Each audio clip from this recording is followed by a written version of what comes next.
मैं सुभाष चंद्र सिंह एडवोकेट।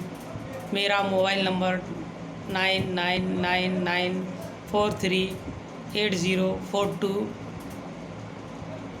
है। आज हम चर्चा करेंगे क्रिमिनल प्रक्रिया संहिता के अधीन वाद कैसे फाइल किया जाता है और यह कितने प्रकार के होते हैं। क्रिमिनल प्रक्रिया संहिता के अधीन दो प्रकार के केस फाइल होते हैं। एक परिवाद, जो कि परिवादी के द्वारा स्वयं कोर्ट में डायरेक्ट दाखिल किया जाता है। दूसरा केस होता है जो पुलिस के द्वारा रजिस्टर्ड किया जाता है, जिसमें एफआईआर दर्ज होती है और पुलिस उसे पकड़ के माननीय न्यायालय के समक्ष हाजिर करती है और उसके बाद उसे जेल भेज दिया जाता है। ये दो तरह के केस होते हैं और दोनों ही तरह के केसों में अलग अलग प्रक्रिया होती है। अब परिवाद के संबंध में प्रक्रिया समझते हैं। परिवाद दाखिल होता है, 200 का बयान होगा, 203 और 204 के तहत उपयुक्त परिवाद की परीक्षा की जाएगी। तत्पश्चात जज साहब उस पर सम्मन करेंगे और फिर गवाही होगी।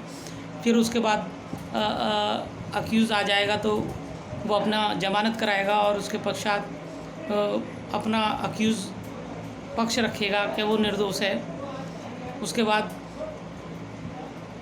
दोनों पक्षों में चार्ज फ्रेम होगा। चार्ज फ्रेम होने के बाद फिर से क्रॉस होगा और तत्पश्चात क्रॉस होने के बाद उपयुक्त वाद को जजमेंट में लगा दिया जाएगा और जो जज साहब उचित समझें उसका आदेश पारित करेंगे।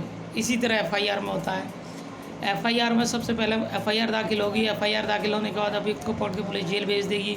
तत्पश्चात उसकी जमानत होगी। जमानत के बाद वो बाहर आता है। फिर उस पर चार्ज फ्रेम होगा। चार्ज फ्रेम होने के बाद वादी अपनी अर्थात पुलिस अपना साक्ष्य दाखिल करेगी और साक्ष्य जिसे बोलते हैं अभियोजन साक्ष्य, और उसी के साथ में उसका क्रॉस भी होगा, मेडिकल रिपोर्ट भी होगी। अन्य दस्तावेज जो पुलिस समझती है कि इस केस के संबंध में ज़रूरी हैं वो भी दाखिल किए जाएंगे।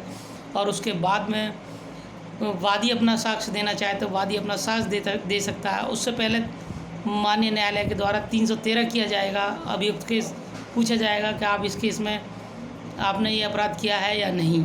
उसके बाद वादी अपना साक्ष्य देता है। साक्ष्य देने के पश्चात उपयुक्त वाद को जजमेंट में लगा दिया जाएगा और माननीय न्यायालय के द्वारा जो उचित समझा जाएगा उस संबंध में माननीय न्यायालय के द्वारा आदेश पारित किया जाएगा।